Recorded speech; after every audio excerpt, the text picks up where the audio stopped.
Assalamualaikum warahmatullahi wabarakatuh. Perkenalkan, saya adalah Ahmad Aprianto Ramadan. Saya dosen di lingkungan Program Studi Ilmu Pemerintahan Fakultas Ilmu Sosial dan Ilmu Politik Universitas Muhammadiyah Malang. Pada video kali ini saya akan menampilkan tugas Tridharma Perguruan Tinggi dalam bidang pengajaran. Mata kuliah yang saya ampu adalah mata kuliah Sistem Politik Indonesia dengan bobot 3 SKS. Mata kuliah ini tersaji pada semester 2. Secara garis besar, mata kuliah ini membahas tentang bagaimana konsep dan kapabilitas sistem politik yang nantinya akan dijadikan dasar untuk menganalisis sistem politik di Indonesia. Mata kuliah ini juga akan mempelajari tentang suprastruktur dan infrastruktur politik dalam mempengaruhi dinamika sistem politik di Indonesia. Adapun capaian pembelajaran pada mata kuliah ini, yang pertama, mahasiswa mampu memahami, menganalisis, dan mengaplikasikan teori sistem politik dalam pemerintahan di Indonesia secara mandiri dan kolaborasi serta mempresentasikannya. Yang kedua, mahasiswa mampu menerapkan prinsip-prinsip serta teori sistem politik dalam pemerintahan. Adapun penilaian dalam mata kuliah ini, yang pertama, indikator yang pertama adalah dinilai dari partisipasi aktif mahasiswa dalam perkuliahan, baik dalam bentuk pertanyaan, sanggahan maupun jawaban. Yang kedua adalah tugas terstruktur. Jadi mahasiswa diminta untuk membuat tugas terstruktur serta mempresentasikannya di dalam kelas. Serta yang ketiga adalah penilaian di UTS dan UAS. Berikut adalah video pembelajaran pada mata kuliah Sistem Politik Indonesia dengan metode pembelajaran Student Center Learning. Oke, Assalamualaikum warahmatullahi wabarakatuh. Waalaikumsalam warahmatullahi wabarakatuh. Perkenalkan, saya Ahmad Aprianto Ramadan. Saya dosen di lingkungan Program Studi Ilmu Pemerintahan Fakultas Ilmu Sosial dan Ilmu Politik Universitas Muhammadiyah Malang. Pada semester genap tahun akademik 2024-2025 ini saya mengampu mata kuliah Sistem Politik Indonesia. Jadi kemampuan akhir dari tiap-tiap tahapan belajar di mata kuliah Sistem Politik Indonesia itu ada 12. Yang pertama, mampu memahami konsep dan teori sistem politik. Yang kedua, mampu memahami lingkungan sistem politik Indonesia secara internal dan eksternal. Yang ketiga, mampu memahami kapabilitas sistem politik Indonesia. Yang keempat, mampu memahami suprastruktur politik, eksekutif, legislatif, dan yudikatif. Yang kelima, mampu memahami infrastruktur politik, partai politik, dan kelompok kepentingan. Yang keenam, mampu memahami demokrasi dan reformasi politik Indonesia. Yang ketujuh, mampu memahami sistem kepartaian di Indonesia di masa Orde Lama, Orde Baru, dan reformasi. Yang kedelapan, mampu memahami dinamika politik Indonesia. Yang kesembilan, mampu memahami perilaku dan budaya politik Indonesia. Yang kesepuluh, mampu memahami civil society di Indonesia. Yang kesebelas, mampu memahami birokrasi dan politik Indonesia. Yang kedua belas, mampu memahami militer dan politik di Indonesia. Nah, pada pertemuan kali ini kita akan membahas tentang capaian sub pembahasan yang ke-9, mampu memahami perilaku dan budaya politik di Indonesia. Namun sebelum kita masuk ke materi, saya pengen mereview kembali pertemuan kita minggu kemarin yang berkaitan dengan sistem kepartaian Indonesia di masa Orde Lama, Orde Baru, dan reformasi. Kira-kira siapa yang bisa membantu saya untuk mereview kembali pertemuan minggu kemarin? Silakan. Oke, silakan Mbak Angga. Jadi sistem kepartaian di Indonesia pada masa Orde Lama itu sudah menggunakan sistem politik, sistem partai multipartai, Pak. Kemudian tetapi dirubah pada masa Orde Baru itu multipartai, tetapi ada penyederhanaan partai politik, Pak, di mana Golkar itu mendominasi seluruh partai politik yang ada di Indonesia. Jadi dengan menggunakan TNI dan juga para birokrasi, Golkar itu menganulir seluruh suara rakyat kepada satu partai saja, yaitu Golkar. Tetapi pada masa reformasi itu, partai politik itu kembali lagi menggunakan sistem kepartaian multipartai yang kemudian mengalami penyederhanaan atau multipartai sederhana dengan adanya pemberlakuan ambang batas parlemen. Seperti itu, Pak. Baik. Silakan, Mas Asik. Ya, Pak. Saya izin mereview materi kemarin Pak, yaitu kita juga mempelajari terkait dengan model-model partai di dunia, di mana terdapat 3 partai yang itu sampai sekarang masih digunakan di berbagai negara. Yang pertama adalah partai tunggal atau one party system, di mana satu partai tersebut yang menentukan segala bentuk kebijakan di negara tersebut. Yang contohnya adalah negara Cina. Sekalipun Cina ini memiliki banyak partai, tetap partai pemegang kekuasaan tertinggi dan penentu atas segala kebijakan adalah partai komunis.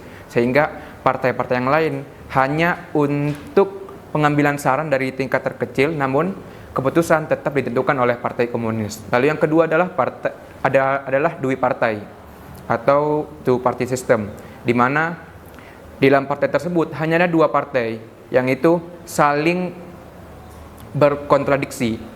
Contohnya adalah di negara Amerika, di mana ada partai Demokrat dan partai sebelahnya adalah partai Republik. Nah, konsep seperti ini itu cukup membantu jalannya pemerintahan, di mana ada pendukung dan ada pihak oposisi dan ada pihak koalisi. Yaitu contohnya semisal ketika Partai Demokrat menangkan pemilu di Amerika, Partai Republik yang akan terus menjadi oposisi dari Partai Demokrat. Nah, yang ketiga adalah multi party system atau sistem partai yang dimana negara tersebut memiliki banyak sekali partai. Salah satu contohnya adalah di negara Indonesia, dan ini juga diterapkan di banyak negara, yaitu negara India dan beberapa negara lainnya. Jadi pada pertemuan ke-12 ini kita akan berbicara tentang perilaku dan budaya politik gitu. Tokoh utama dari tema kita hari ini itu adalah Gabriel Almond dan Sidney Verba ya, yang menulis tentang budaya politik gitu. Nah, apa itu budaya politik? Jadi budaya politik itu secara garis besar yang pertama disampaikan oleh Almond, orientasi. Jadi kata kuncinya orientasi politik sikap terhadap sistem politik dan bagian-bagiannya yang lain, serta sikap terhadap peran kita sendiri dalam sistem tersebut.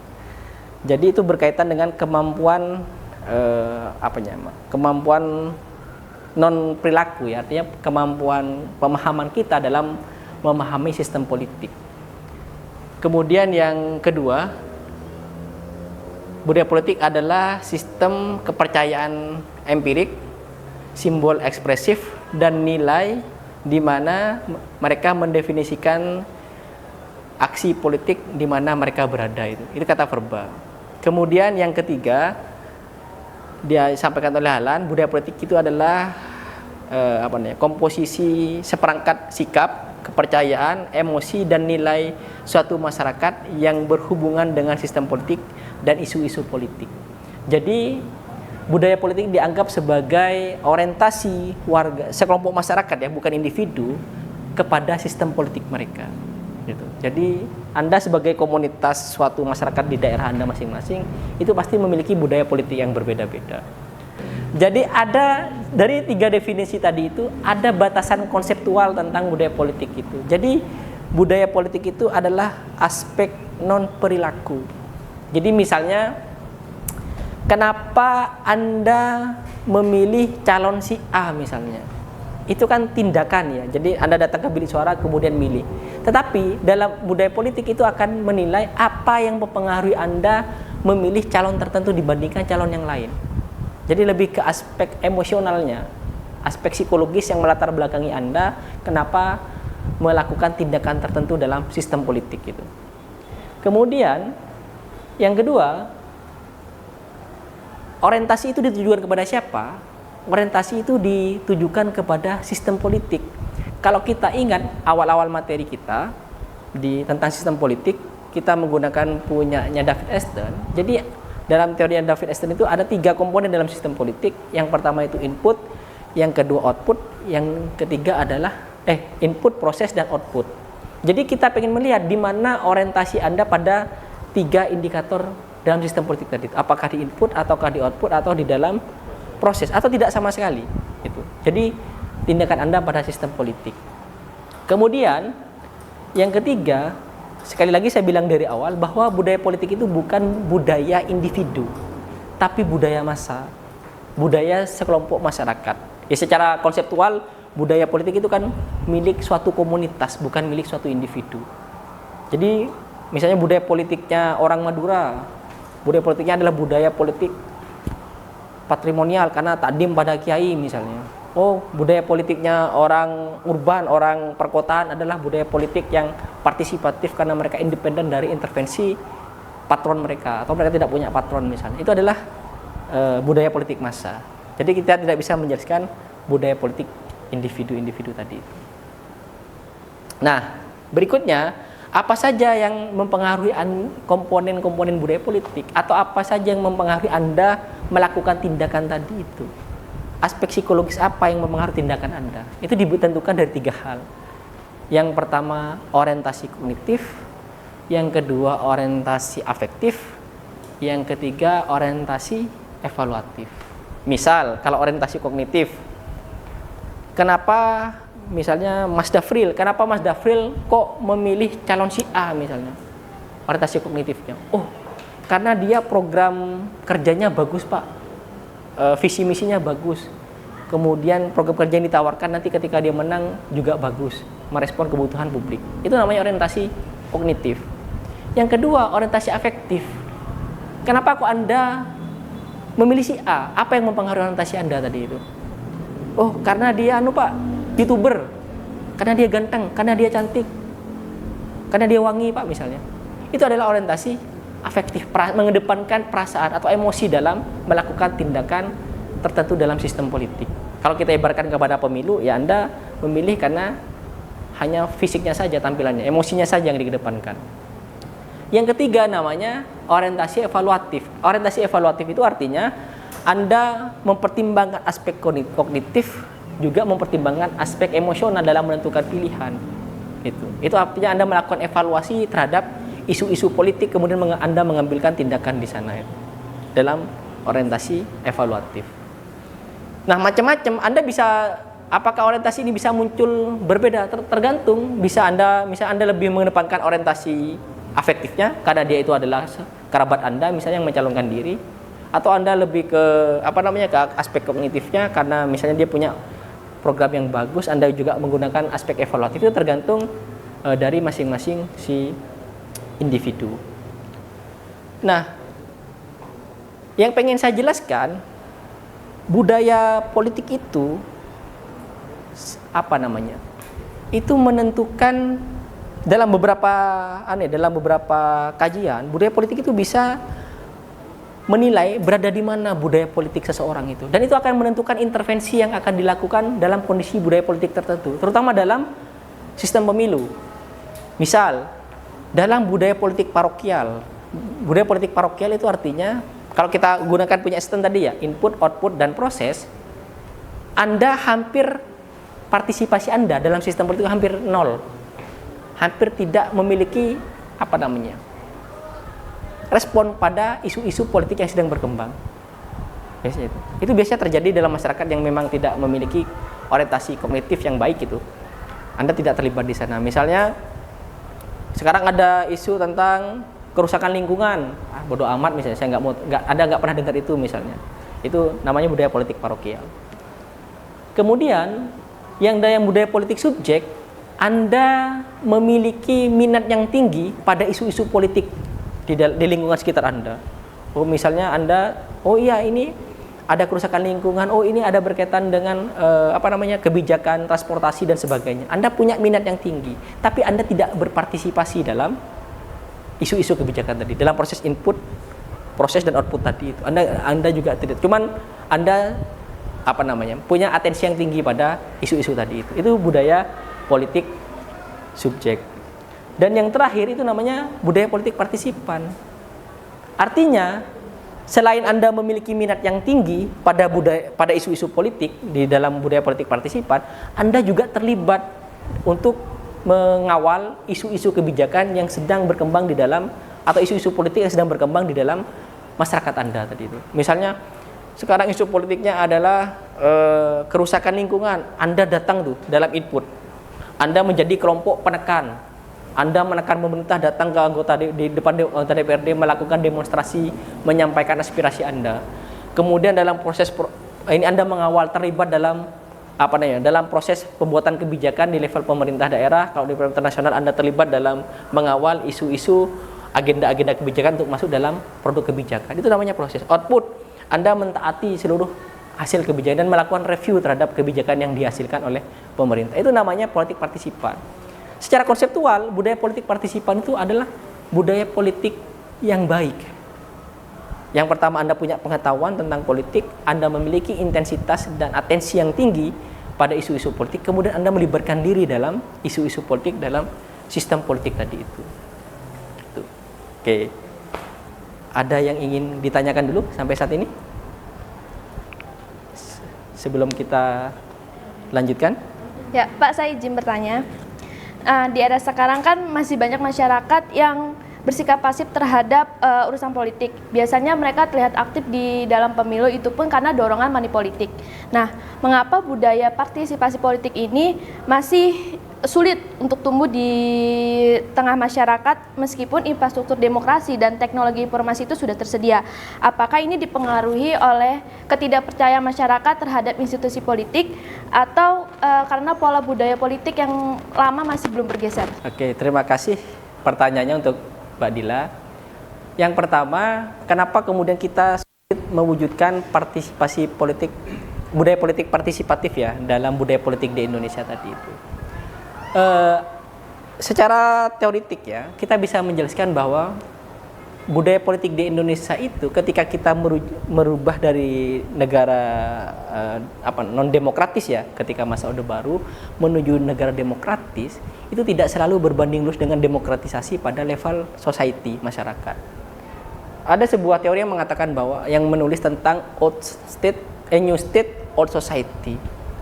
Jadi ada negara baru berubah, tapi society-nya adalah masyarakat yang lama. Tantangan dalam merubah budaya politik berkaitan dengan orientasi itu adalah berkaitan dengan budaya patrimonial yang mengikat masyarakat kita terlalu lama. Itu mungkin kita bisa tidak setuju terhadap asumsi ini, tetapi sebagian besar masyarakat di Indonesia itu sifatnya masih masyarakat patrimonial. Artinya mereka masih menggantungkan diri pilihan-pilihan politik pada patron-patron mereka di level daerah. Sehingga mereka lebih percaya pada pilihan politik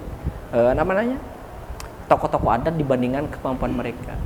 Yang kedua, kenapa mereka kemudian terjadi hubungan patron klien tadi seperti yang saya sampaikan tadi itu?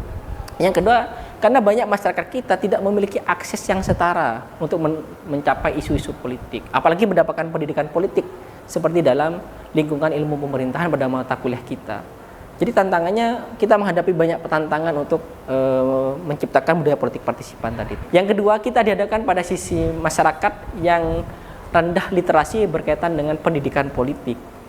Yang ketiga, tentu yang dikatakan oleh Mbak Dila tadi itu banyak distrust dari masyarakat terhadap rezim yang berkuasa. Sehingga mereka menimbulkan sikap apatisme, sehingga mereka percaya siapapun rezimnya yang memimpin tidak akan memberikan dampak perubahan pada mereka sendiri. Sehingga tingkat apatisme juga tinggi. Ini juga bisa kita lihat dari jumlah golput yang juga semakin meningkat dari pemilu ke pemilu, termasuk di berbagai level daerah yang tingkat golputnya begitu mengkhawatirkan. Itu Mbak Dila. Penelitian saya di Kota Batu dan di Kabupaten Sampang di Madura tentang perbandingan praktik politik uang dalam pemilihan kepala desa di Sampang dan di Batu itu menunjukkan bahwa masyarakat pemilih itu lebih mengedepankan politik transaksional. Karena mereka tidak percaya bahwa apapun yang dibawa oleh pemerintah desa, mereka tidak akan memberikan dampak apapun pada mereka. Selain mereka bisa mendapatkan uang yang banyak dari praktik-praktik politik transaksional. Akhirnya, budaya politik kita adalah budaya politik yang mentransaksikan suara kita dalam bilik-bilik suara dengan money yang kita atau uang yang kita dapatkan dari setiap pemilu. Jadi pemilu itu dianggap sebagai pasar dadakan, di mana di situ aliran uang begitu besar, kemudian kita memiliki sumber daya yang bisa kita perjualbelikan, di situ kita mendapatkan keuntungan. Akibatnya dari budaya politik transaksional tadi itu banyak kebijakan-kebijakan yang sifatnya pun transaksional, karena si calon mengeluarkan begitu banyak uang, maka dia harus mendapatkan keuntungan kembali. Itu kan sifat dari ekonomi itu, mengeluarkan pengorbanan sekecil-kecilnya untuk mendapatkan keuntungan yang sebesar-besarnya. Jadi banyak kebijakan-kebijakan sifatnya yang bersifat transaksional juga, tidak berpihak kepada publik. Itu yang terjadi di kita. Yang kedua, bahaya dari budaya politik yang transaksional dan patrimonial ini adalah dalam sistem pemilu, terutama dalam menjelang pemilu ya. Jadi saya pernah terlibat dalam berbagai survei ketika saya masih di bangku kuliah seperti Anda dan S2. Jadi survei-survei tadi itu pengen melihat budaya politik massa, pengen melihat berada di mana sih budaya politik mereka itu. Oh, mereka berada di budaya politik parokial, apakah di budaya politik patrimonial, atau berada di budaya politik partisipatif. Itu tercermin dari lembaga survei. Pertanyaannya adalah, apakah Anda sering memberikan suara dalam pemilu? Oh tidak, misalnya. Kalau Anda memberikan suara, siapa yang menjadi referensi Anda dalam memilih keluarga, kerabat, dan sebagainya. Itu menentukan Anda berada di budaya politik mana. Celakanya, harusnya data itu bisa dijadikan oleh pemerintah sebagai pengambil kebijakan untuk memberikan pendidikan politik untuk menciptakan budaya politik partisipatif. Tapi dalam sistem elektoral oleh lembaga-lembaga survei, data tersebut dijadikan sebagai intervensi kepada pemilih untuk memobilisasi suara pemilih kepada calon-calon tertentu. Misalnya, oh budaya politik di sini adalah budaya politik subjek. Jadi mereka bakal memilih, mereka terlibat dalam memiliki intensitas kepada isu-isu politik, tapi mereka nggak memilih. Bagaimana cara mereka memilih? Di survei. Oh, dikasih sembako. Oh, dikasih dangdutan. Oh, dikasih apa misalnya. Jadi terjadi namanya kebijakan pork barrel nantinya itu. Jadi banyak calon-calon akhirnya menggunakan data-data tadi itu untuk memobilisasi massa, untuk memberikan transaksi, bisa berupa barang, bisa berupa uang, bisa berupa jasa, bisa berupa janji jabatan. Itu yang terjadi dalam budaya politik kita. Itu. Jadi data-data tadi itu menjadi menjadi data untuk pemerintah untuk memberikan pendidikan politik. Nah, sekarang saya pengen Anda memberikan masukan pada saya tentang, misalnya saya ada kasus nih. Oh, Anda coba mendeskripsikan kembali wilayah daerah Anda masing-masing kemarin. Apa sih yang terjadi, budaya politik apa yang sedang terjadi di masing-masing daerah Anda pada pemilu kemarin? Dan kira-kira setelah Anda mendapatkan materi hari ini, apa yang bisa Anda lakukan untuk merubah budaya politik yang menghambat demokrasi tadi itu, baik itu budaya politik hierarkis, patrimonial, transaksional tadi itu, dalam kapasitas Anda sebagai mahasiswa. Apa kira-kira? Ada yang bisa memberikan masukan atau memberikan jawaban kepada saya? Izin, Pak. Iya, kalau dari kasus di daerah saya, Bapak, itu budaya politik yang masih kental itu money politik, Pak. Jadi masyarakat masih mudah untuk disogok, untuk dibeli suaranya dengan uang-uang dari politisi itu. Dan saran dari saya sendiri sebagai kapasitas sebagai mahasiswa, itu kami bisa melakukan pendekatan kepada masyarakat, kepada generasi muda melalui sosialisasi pendidikan politik, Bapak. Jadi kami bisa mengundang pihak yang memiliki kapabilitas seperti dosen dan juga aktor-aktor lain untuk memberikan pendidikan politik kepada mereka, Bapak. Jadi saya menilai kurangnya kesadaran terhadap pendidikan politik ini menjadi problem utama mereka, mengapa mudah sekali mendapatkan money politik itu, Bapak. Pak, Ya, silakan. khususnya di daerah saya itu, jadi orang-orangnya itu banyak ikut sama tokoh agama.